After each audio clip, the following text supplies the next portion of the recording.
성결이라고 하는 주제는 성결교회 목사로서 당연히 제일 먼저 다뤄야 되는 주제입니다만, 성결이란 단어를 들으시면 무엇이 떠오르시는지, 일반적으로 저희들 모두가 깨끗함, 맑음, 또 청결, 순수함, 이런 이미지가 떠오르시리라 생각이 됩니다.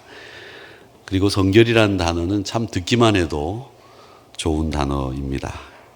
우리가 살고 있는 현실이 오염이 되고 사람들의 말과 생각도 점점 거칠어지고 이기심과 욕망과 혐오와 또 배타가 일상이 되어 있는 시대에서 이 성결이라고 하는 것은 굉장히 소중한 그리고 절실한 가치가 아닌가, 이런 생각을 해 봅니다. 그런데 분명한 한 가지 사실이 있습니다. 그것은 이 성결이라고 하는 것은 성경이 말하는 범위에서 이 성결을 말해야 된다는 것입니다. 사전에 보면 이 성결이라는 말은 holy 이렇게 뜻만 뽑아서 이해하는 것이 아니라 성경이 말하는 자리에서 또 복음 안에서 이해를 해야 됩니다. 예를 들자면 예전에 고속도로를 이렇게 달리다 보면 이런 표가 적혀 있었습니다. 저희 교회도 그 도로공사 다니시는 분이 있어서 제가 가끔 그런 얘기를 합니다. 그 빨간 줄, 분홍색 줄, 초록색 줄을 참 잘 만든 것 같은데 가끔 도로공사가 고속도로에 붙여놓는 이 표를 보면 섬찟할 때가 있다, 이런 생각으로 말씀드린 적이 있었습니다. 근데 그 중에 하나는 다 표가 뭐였냐면 5분 빨리 가려다 50년 빨리 간다, 이런 아주 무시무시한 표가 고속도로에 달려 있어서 운전자들을 각성시켰던 적이 있습니다. 5분 빨리 가려다가 50년 빨리 간다는 문장을 보면 가려다가 라는 말과 간다 라는 말이 모두 다 의미는 이동한다 라는 뜻이죠. 근데 실제로 그 의미는 전혀 다릅니다. 5분 빨리 가려는 곳은 내가 가려고 하는 목적지이고요. 50년 빨리 가는 곳은 죽음이라고 하는 종착역입니다. 즉 조금 빨리 가려고 과속하다가 아예 생을 마감할 수 있다라는 이 사고 예방을 위한 경고입니다. 근데 이 경고문은 우리가 국어 시간에 배운 문장 분석 안에서 이해하면 안 되고 교통사고 예방이라고 하는 목적과 범위 안에서 읽어야 참 뜻이 살아납니다. 마찬가지로 저는 이 성결이라고 하는 이 단어는 철학책 국어사전 안에서 단어를 풀어내는 사전 안에서 이해하는 것이 아니라 복음 안에서, 성경 안에서 이해를 해야 이 성결이라는 단어가 정확하게 이해된다 생각을 합니다. 이 성결이라고 하는 것은 우리 그리스도인의 성결이라고 하는 말은 웨슬레는 제한적인 성결이라는 뜻으로 이해를 하고 썼습니다. 즉 우리가 완벽해져서 깨끗해져서 흠이 없는 상태의 성결이 아니라 연약함과 한계를 가진 인간으로 은혜 안에서 하나님께 방향을 맞추어 가는 삶, 이걸 성결이라고 이야기를 합니다. 예수님의 성결은 절대적인 성결이지만 우리 인간의 성결은 그래서 제한적인 성결이라고 하는 것이고 완전한 거룩이 아니죠. 우리는 그 예수님을 바라보고 넘어지고 실수하면서도 다시 일어나서 거룩을 향해서 가는 사람들입니다. 그래서 성결이라고 하는 말은 완벽합니다 라는 말이 아니라 나는 연약하지만 내 인생의 방향은 하나님께 향해 있습니다 라고 하는 고백입니다. 그리고 이 성결이라고 하는 것은 우리의 욕구를 완전히 없애는 것이 아니라 우리의 욕구를 거룩하게 다스리는 것을 성결이라고 이야기를 합니다. 그러니까 우리 안에 욕구와 본능이라고 하는 것은 하나님이 우리 안에 넣어주신 거죠. 배고프면 밥을 먹고 싶은 식욕이 있고 또 아름다운 풍경을 보면 감탄하게 되는 정서가 있고 이성이 이성을 사랑하게 되는 감정과 욕구들이 있습니다. 이것 자체가 나쁜 게 아니죠.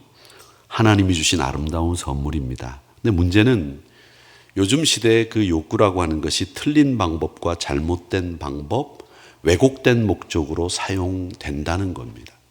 그래서 성결은 욕구를 죽이는 것이 아니라 욕구를 복음 안에서 제자리에 앉히는 것, 그게 성결입니다. 역사 속에서는 이 성결을 잘못 이해해서 그걸 종종 금욕주의로 몰아간 적들이 참 많이 있었습니다. 세상의 즐거움은 다 죄다. 그래서 영화도 안 보고 음악도 안 듣고 심지어 스포츠도 안 된다. 그리고 콜라까지 마시는 것을 금했던 시대가 있었습니다. 제가 처음 목회를 시작할 때 전도사 시절에 목사 안수를 받기 전에 이제 목회를 막 배우면서 그 선배 목사님이 그런 얘기 하시는 걸 들었어요.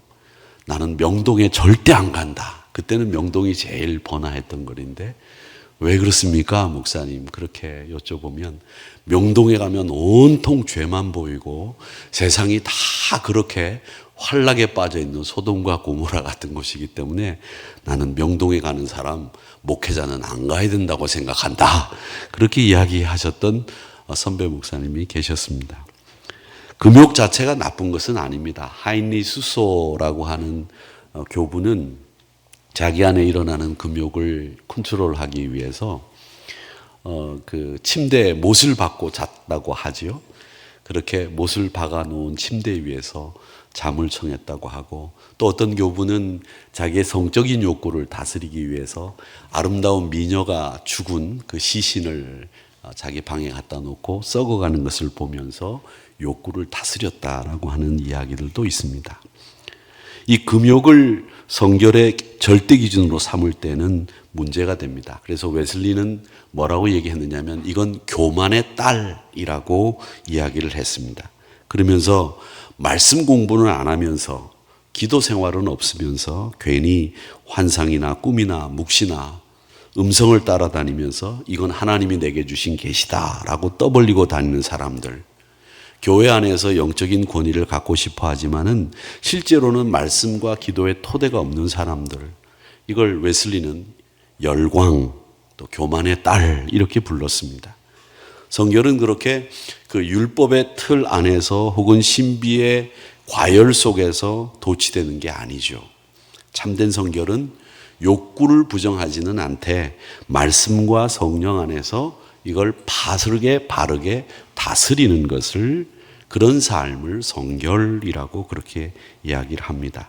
그러면서 이 성결한 삶을 오늘 본문 로마서 12장 1절에서부터 2절은 하나님이 기뻐하시는 산 제물로 드려라. 이게 영적 예물, 예배다. 이렇게 이야기를 하면서 이 성결한 삶은 곧 하나님 앞에 드려진 삶, 이렇게 정리를 하고 우리에게 교훈을 주고 있습니다. 그러니까 이 성결이라고 하는 것은 내 중심에서 하나님 중심으로 옮겨가는 것, 그리고 내 존재를 부정하는 것이 아니라 내가 아닌 하나님을 내 삶의 우선순위에 두는 것, 내 고집도 포기하고 내 자존심 내려놓고 욕심을 내려놓는 선택, 이게 구체적인 성결의 삶입니다. 그래서 오늘 말씀에는 이 세대를 본받지 말라 이렇게 이야기를 하면서 이 세상을 살아갈 때 돈이 최고다, 성공이 전부다, 즐기고 보자, 인생은 한 번뿐이다, 이런 사람들이 득세하고 있는 세상에서 무엇이 하나님을 기쁘시게 해드릴 수 있는 것인가, 이런 선택을 할 수 있는 삶, 이 질문을 늘 자신에게 하는 사람, 이 사람이 바로 성결을 쫓는 사람이다 라고 이야기를 했고, 웨슬리는 나만 성결한 것이 아니라 세상이 성결할 수 있도록 이 성결을, 세상의 성결까지도 이끌어갈 수 있는 성결인의 삶, 그렇게 성결의 삶을 확장시켜 주고 있습니다.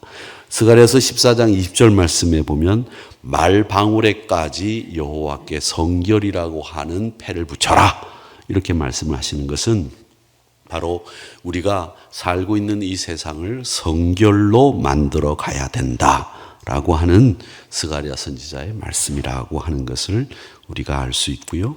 성전 안에서, 신앙 안에서만의 성결이 아니라 삶 전체로 이 성결이 흘러가야 된다. 라고 하는 것을 말씀하시고 있습니다. 성결교회 목사이기 때문에 이 성결을 말씀드리고 우리가 이 시대에 필요한 성결의 소중한 가치를 다시 한번 음미하는 것이 필요하다 해서 이 말씀을 여러분들에게 드렸습니다. 부디 빌기는 우리 한복협 여기 소속되어 있는 회원 모두가 이 성결한 가치를 세상으로 흘려보낼 수 있는 소중한 자리를 잘 지켜내는 우리 회원들이 되시기를 주님의 이름으로 축복합니다. 좋으신 아버지 하나님 감사합니다. 은혜로 저희를 지켜주시고 말씀과 기도로 성결한 삶 또 세상을 향해 흘려보낼 수 있는 성결을 늘 유지하며 구체적으로 내 삶 속에서 변화를 만들어가는 저희들 모두가 되게 해 주시기를 원합니다. 예수님의 이름으로 기도합니다. 아멘.